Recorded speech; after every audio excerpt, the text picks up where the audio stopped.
It's Tuesday, so it's time for another top 10 video. This time I'll be giving you my top 10 accessories for players in 5th edition Dungeons & Dragons. Really just Dungeons & Dragons in general, and I mean IRL accessories for you to have and to hold. If you want to see what those are, stay tuned.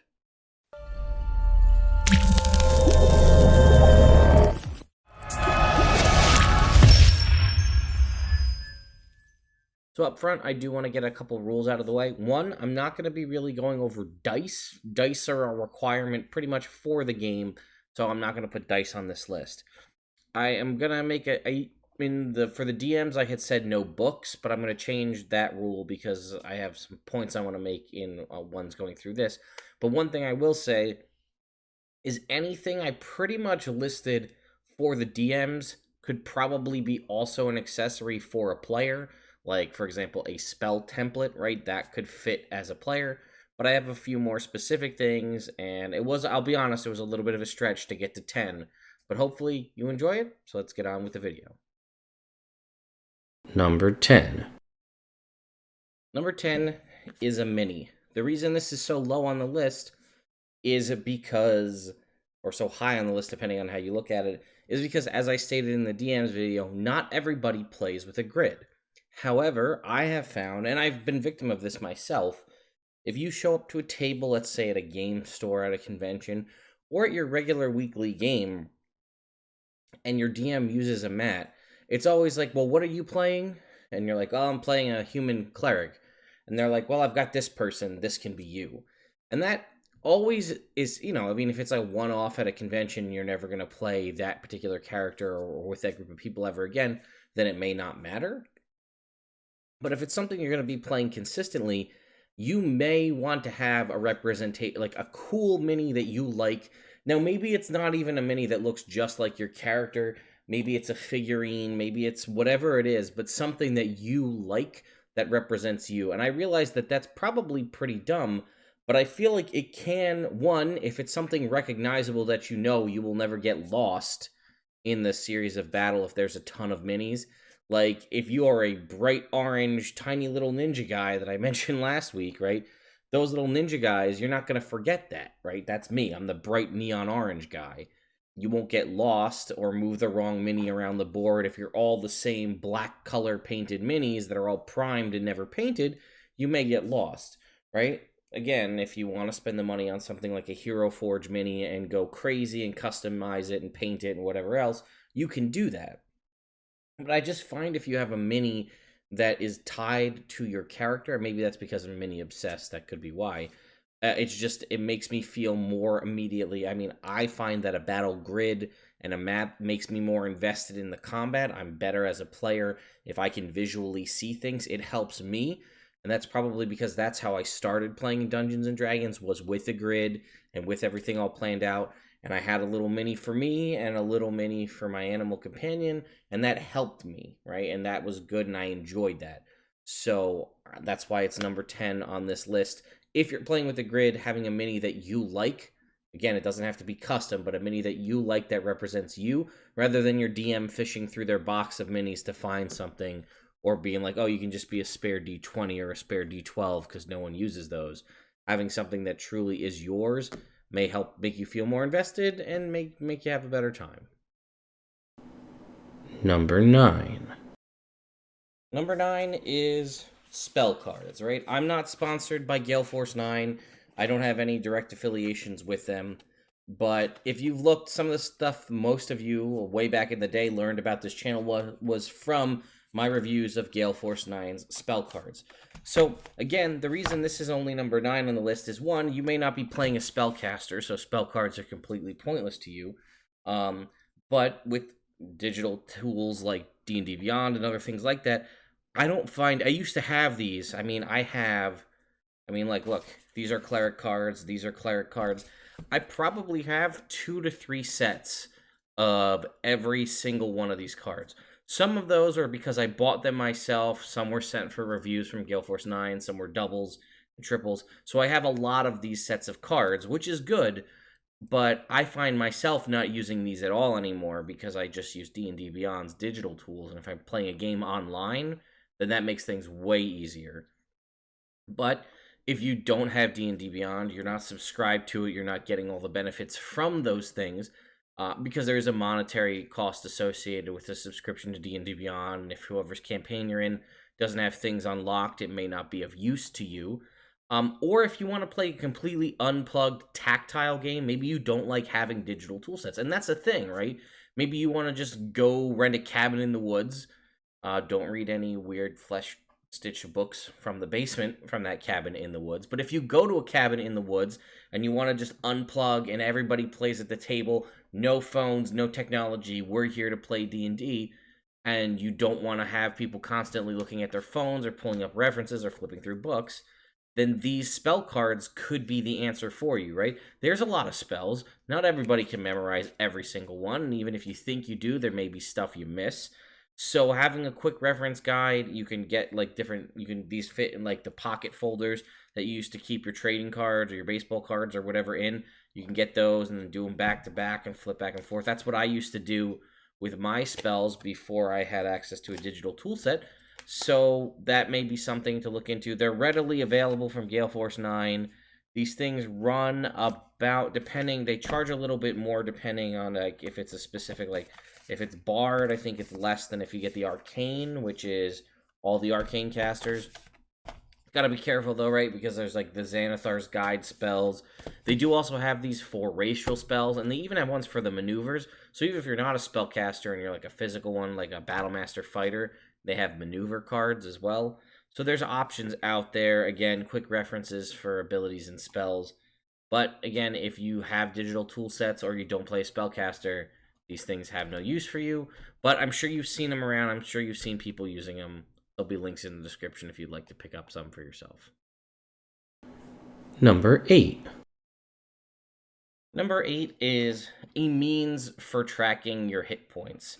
Now, this could be something as simple as a scratch pad that you keep your hit points on, because if you've ever done this, you have a physical printed character sheet, right? And you start erasing and removing hit points, and you'll start to have things in the margins, right? And you'll have eraser marks on your character sheet.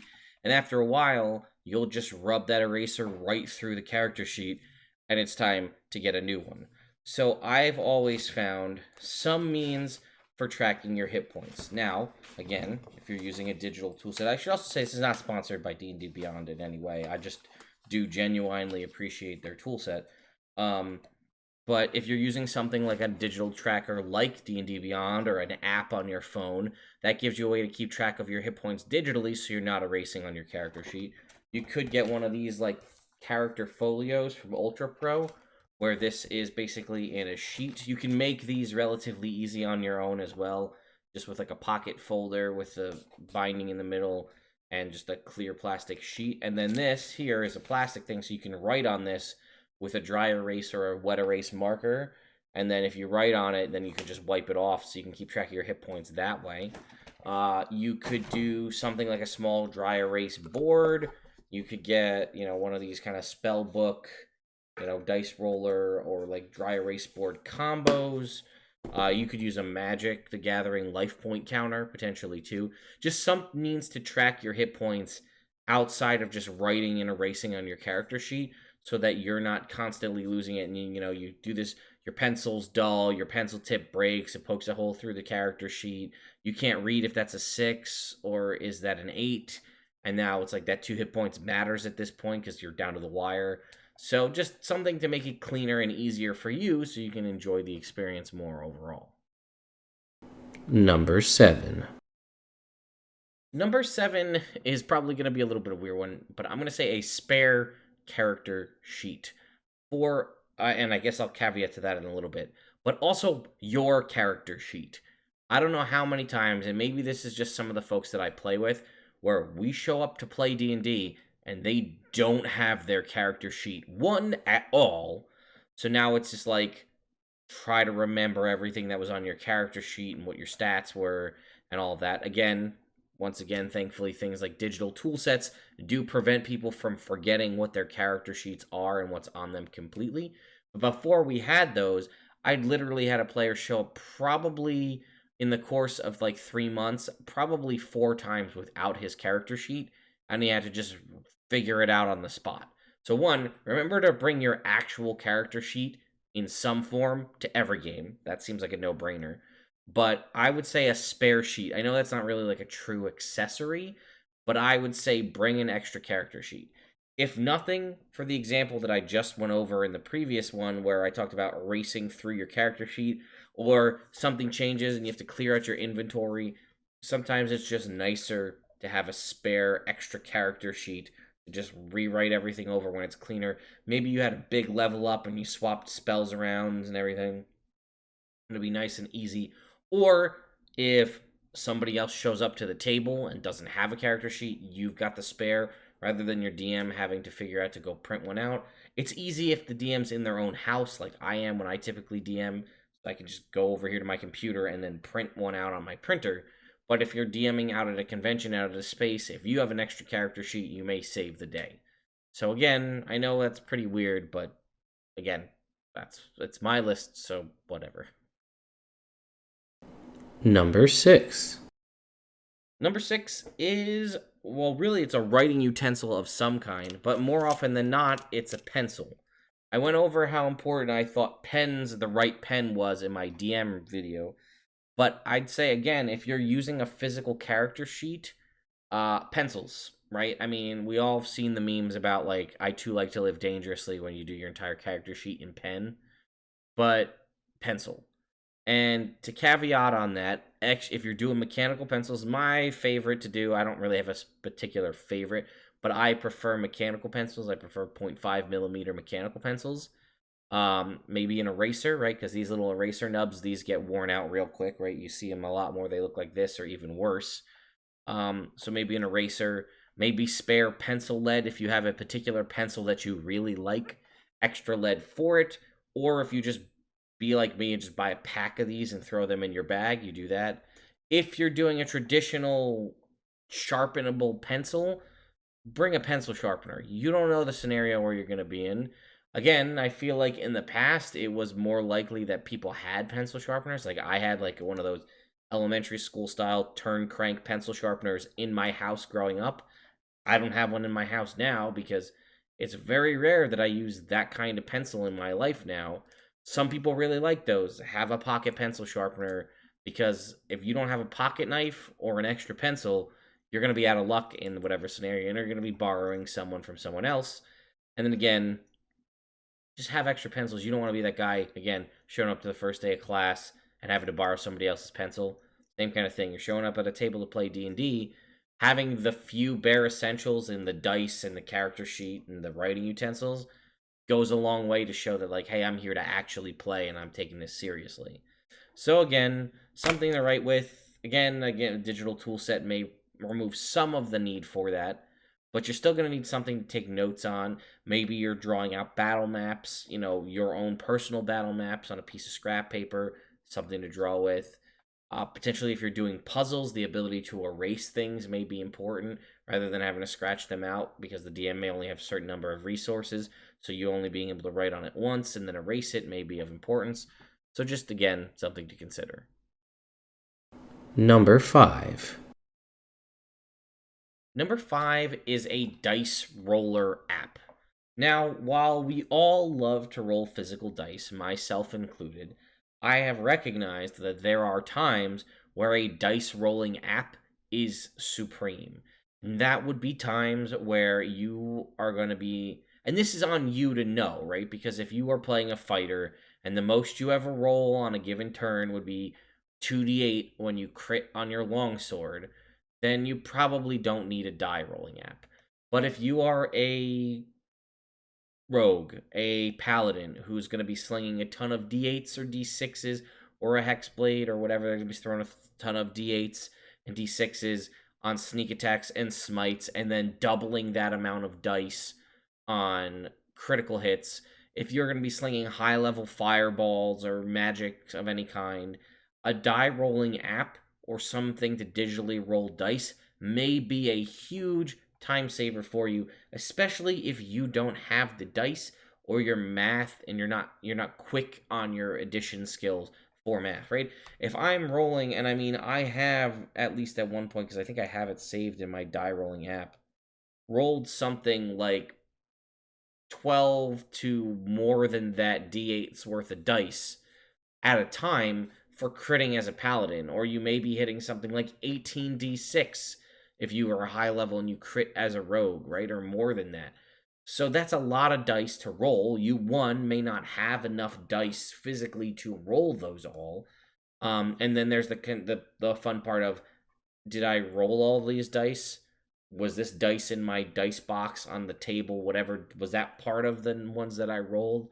And then if you don't, then you're rolling sets of dice. So let's say you have 4d6, but you're supposed to be rolling 13d6, and you roll 4, and then you pick them up, and then you roll the other 4, and then you forget how many you rolled. Wait, did I roll 8d6 or did I roll 12d6? I don't remember. Then you're looking at the other people at the table, and it's not technically their job or the DM's job to remember how many dice you rolled for your attack.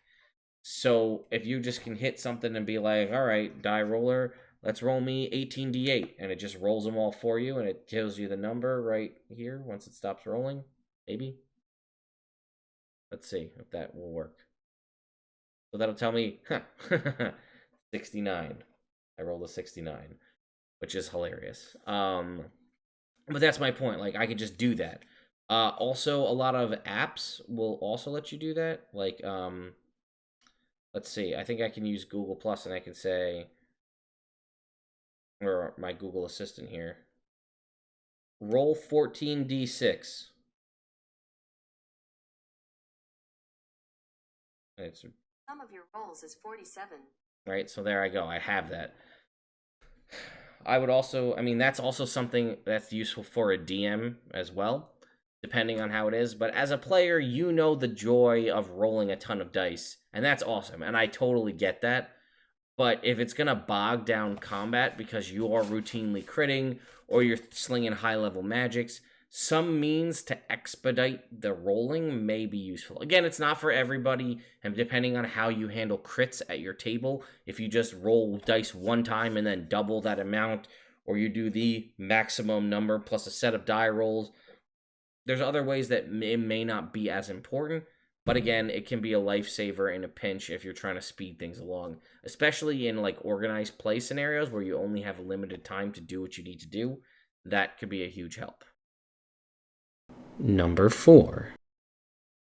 I hate that I even have to say this, but a notebook, guys, come on. If you're sitting down to play D&D, you should have something to take notes in, right? And for this, I don't care. I went on my notebook rant for the DMs. If that's this Pokemon notebook that I got at Walmart on clearance, or one of these fancy leather-bound notebooks, right? Whatever it is. A spiral-bound ugly notebook, the yellow one that tore out the white balance of my last video. Whatever it is, right? You're like, there are things that you may want to take note-wise that you don't want to denote on your character sheet, right? Like, your character sheet is largely for your character stuff, your inventory, things like that.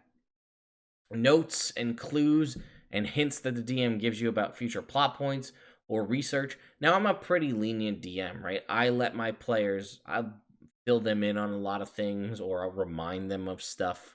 But I've played with DMs where it's like, well, do you remember what you saw when you looked in that scrying pool? And if you don't remember what you saw, maybe you don't remember what you saw. If you can't remember, your character can't remember. But your notes, you may be able to say, oh, I remember, White Bell, to check for refugees in White Bell. Well, that's good. I should probably go do that. You know what I mean? That's to my point from before about, like, you're sitting down to play D&D at the table. You're a player. Someone else is running this for you. It just goes to show, like, how invested and interested in you are this. When you show up on time, that's always good, or even a little early, not bad. Show up with your dice, your character sheet, you know, your writing utensils, a notebook to take notes, that kind of thing. Just shows that little bit of dedication rather than you like running in, slinging a messenger bag off your back, then searching through it for a half an hour to find like half of your character sheet. Oh, hey guys, I didn't bring any dice. Can I get some dice? Not that there's anything wrong with that if you're new or you're showing up to a game on the fly. But if this is something you're showing up to every week, like, make the commitment, guys. Someone else is putting together a cool, fun story for you to play through. Uh, and like it just makes them. I know me as a DM, when I run a game in that room next door and I sit down in that DM's chair and I unfold my notes behind the screen, it always is nice and reassuring when I see all my players sit down. Everybody's all ready to go. They've got their drinks, whatever it is they need to have with them. They've got their notebook, they've got their dice, and everybody's ready to roll. And we're good to go, right? And pun intended on that ready to roll part. But if people are showing up and they're scrambling and they don't have stuff and everybody's looking for, hey, I don't have any pencils. I mean, I mitigate a lot of this myself by providing pencils, by providing minis, by having tons and tons of spare dice. Like, I do this on my own to prevent that kind of stuff from happening. But not everybody's that lenient, and they shouldn't necessarily have to be. So, having a means to track your own notes and then actually taking those notes throughout the session is a great thing to do and a great accessory to have as a player. Number 3. Number 3 is a dice tray. I didn't put this on the DM list, but I've played, again, at a table with a lot of the same people for about 5 years. And the amount of times that the game has been derailed by dice rolling off the table. You know, if you're a DM, you're sometimes behind a screen, you've got books and stuff around, you have your space for rolling dice. So you usually are good in that respect. But as a player, the amount of times where I've seen a D20 roll off the table and then like out into another room under somebody's feet, and then the combat or whatever it is derails while they try to hunt down that D20. And then also the amount of argument that sometimes happens about like, well, it was a natural 20 on the floor, but it's on the floor, it doesn't count, and we have to go through that. So some means of containing your dice. So some kind of dice rolling tray. Again, if you're using a digital app, you don't have to worry about this. But some sort of box housing of some kind to contain your dice, right? This is an Elderwood Academy custom nerd immersion one that I had those folks made for me. This is a dice rolling tray. You roll your dice in here. This is also dry erase. This gets 2 of them in one, right? You can store all your dice in here throughout the week so you never lose them. That's a great way to do it. You could buy something cheap, right? You know, here's a Pokemon trading card game tin. You could roll inside this thing. That would be a great dice rolling tray. You may already have those. I don't know. You could use all sorts of stuff. Even a lot of the new Wizards dice sets, the box itself, the other side of the box is a dice rolling tray. And it's felt lined. You can get little boxes and things in like the front section of Target and like the $3 section that you can roll in. Obviously, you can spend money on high-end dice rolling trays from various other companies. A lot of folks make them. You can get ones made out of cloth or leather that snap together in the corners. There's a whole bunch of different options, but just some means of housing your dice on the table. Because again, depending on where you're playing, if you're at like a convention or an open gaming space or a place where there's tons of people playing and tons of dice rolling, you may not have like a big long space to sit down and play. You may have like, this is your space, this is what you have. You have space for your character sheet, maybe your phone, a couple pencils, and your dice. So if you can keep your dice contained in something about this big and do your rolling in here and not lose them, then that'll keep things going, keep things tight, and, you know, then you won't lose your dice in the middle of the game either. Number 2. Number 2 is, it's a copy of the player's handbook, or, more importantly, a copy of the book that your stuff comes from, if that makes sense. Again, not necessarily an issue for everybody, and once again, if everybody's using a digital tool set, it doesn't really matter. But let's say I go to sit at a table, at your table as a player, and I'm playing, you know, a subclass from Xanathar's Guide to Everything, you know, right here, Xanathar's Guide to Everything, and I'm playing a race from Mordenkainen's Tome of Foes, and I'm going to be using some of the spells from the Sword Coast Adventurer's Guide. I have all this stuff going on. It might behoove it behooves you, me, the player in this scenario, to have these books with me, because maybe my DM doesn't have them. Maybe my DM says you can play in any published source out there. Maybe my DM says you can play any published source and Unearthed Arcana. If you're going to be playing something from Unearthed Arcana, print out the pages from Unearthed Arcana and bring them with you. Because if you need to reference those at some point, so let's say I am playing a class from Xanathar's, and I don't remember what my level 6 class feature is, because I level up halfway through the session, or I want to look up a clarifying rule, and my DM doesn't have this book, then I'm shit out of luck. So I can bring this and look it up for myself. Now, again, some of this can be easily mitigated by having the discussion with your DM ahead of time. He may say, hey, don't worry about it. I have Xanathar's. But you said you're going to be playing Erase from Mordenkainen's Tome of Foes. I don't have that book. Then that may, again, maybe you just print out or photocopy out pages. Maybe you bring the book with you. But it's always better for you as the player to be able to have some means of referencing whatever it is you're playing in case the DM doesn't know, right? Maybe you're playing some obscure homebrew class from some homebrew website that the DM told you was fine. Probably print out your homebrew class so that you can have it with you in case you need to reference it, or the DM's like, wait a minute, you don't have that. And you're like, no, I do. It's on my sheet. And the DM says, well, I don't have the time to figure out how to pull this up on my phone or figure out where it is. And you can just be like, oh, here it is. Here's the sheet. Here, whatever it is. Again, it's a simple thing, but I feel like, I always said it always behooves everybody when you sit down at the table, especially early on in 5e when all we had was the player's handbook.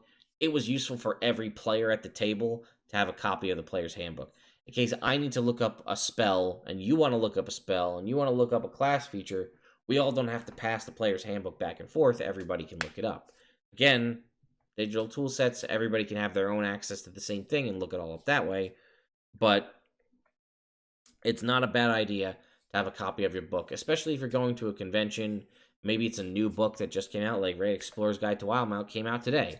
If you're going to be playing a class from that and the DM doesn't have that book yet, maybe it's a good idea to have that with you so that, one, the DM can geek out over how cool that book is, and then, two, you can have the reference for your class. Maybe that's just me, and maybe other people don't feel that way, but I do. Number one, honestly, is snacks. I know that may be a little weird to you, but and I realize that, especially given the current climate of the world as we know it right now, there's probably not a whole lot of D&D games happening in person. There may be some, and I'm sure those of you like myself are very thankful of those happening. But I find it like, again, snacks are really important. I feel like they're synonymous with Dungeons and Dragons in my mind, or drinks, depending on how it works out for you, right? And I'm not talking necessarily about your own personal snacks that you bring for yourself, which may be of importance at something like a convention, because you're usually going to be there for a few hours and you're at a convention, so you're going to forget to eat anyway, because that's just how conventions work. I'm talking more about where you sit down at the same table. And again, if you're someone who only plays D&D online, this won't really be a huge thing for you. But, just like, hey, I'm going to come over to play. Me, Ted, the player, is going to come play D&D at your house for 3 weeks. Or, I'm sorry, for 3 weeks. For 3 hours, over the course of several weeks. Hey, guys, I swung by the store and I grabbed some chips, right, and some salsa. Figure we could all have this, some snacks while we play. Hey guys, I grabbed a 12-pack of soda, beer, whatever. That, like, it just goes a long way to, like, help building the camaraderie at the table. Like, hey, like, we're a team, we're a party and a DM and a group of players, and then and D&D nerds. Like, let's hang out, and like now we have some other thing to, hey, I grabbed the bag, I grabbed the thing of Twizzlers, or chips and dip. Hey guys, I had a lot of leftover ziti. I made an extra tray of baked ziti. You guys want me to bring it? And now we have dinner, right? Now we can start. Maybe we can start a little bit earlier because I made dinner, and now we don't have to worry about everybody having dinner at home. We can get a couple hours extra in of playtime. Or hey guys, I was swinging through X local area and I've picked up X local treat. I don't know. Maybe that's just me, but I'll tell you as a DM, that just makes everything, like, it just elevates the mood. Like, I love coffee, right? That's no secret on this channel. I love coffee, and I don't take anything crazy in my coffee, and I don't want like a crazy latte or half calf or cream or sugar. I just drink my coffee black. So I'm not a very hard person to shop for if you're getting coffee. But if somebody shows up at my table and says, like, hey Ted, brought you a cup of coffee, man. And it's just like, wow, thanks, guys. Like, you didn't need to do that. Thank you for the coffee. And, like, it just boosts my mood. They're probably going to get inspiration because they brought me a cup of coffee. And that's just going to start the whole game and the whole night off on a great, on a great note. Not to say that you need to spend a ton of money or you need to bribe the DM, because that's obviously not what I'm getting at here. But there's little things like that. Me as the DM, I've been playing with the same group of people for 5 years, every week almost, without fail. And, I'm taking the time to come up and develop the story and create entertainment that, one, you guys can watch here on the internet, but two, they get to experience every week. And, like, a little something to say thank you. Like, hey, I picked up a box of Munchkins from Dunkin' Donuts, or, I grabbed some extra bagels from the shop, after the shop closed today, or whatever it is. Hey, I found this really great wine. I figured I'd bring a bottle over. Maybe we could all have it. Whatever that is, I feel like it goes a lot more to help build that sense of teamwork and camaraderie at the table. We're all going to hang out. We're going to be here, hopefully doing this for years and years and years. So, that may help to build a memory. Like, hey, man, remember that time I brought over that beer and we killed that dragon? Like, that was crazy. And it also it's wild to me that growing up in high school, I used to host a D&D game at my house every Friday night. There was about 7 of us that used to play. And my parents used to provide all of the chips, dips, snacks, mozzarella sticks, bagel dogs, soda, all that kind of stuff. Every Friday for 7 teenage dudes, my parents used to stock that house every week for the entirety of my senior year of high school. And, like, the amount of money they must have sunk into that just blows my mind. And I never can thank them enough for doing that kind of things for me, for, like, me to hang out with my friends and be nerds in the basement. So it's just wild to me that, like, that's a thing that they did. So, like, I'm very thankful of them doing that. So that's also impacts me when I go to somebody else's house, that I always want to bring something when I go there, because I can't fathom the amount of money my parents spent on that. So, like, that just ingrained in my brain. And maybe it's just me. I don't know. Let me know in the comments down below what you guys think. But I always feel like if I'm going to go to somebody else's house and they're going to run a game for me, they took the time to develop this for me. If I can do something to help bring up the mood or help everybody out, and, bring, even like I said, a bag of chips and a thing of salsa is like $3, maybe $4. I don't know, $5, whatever it is. I can do that. I live in New York. Maybe I'll bring you a pizza.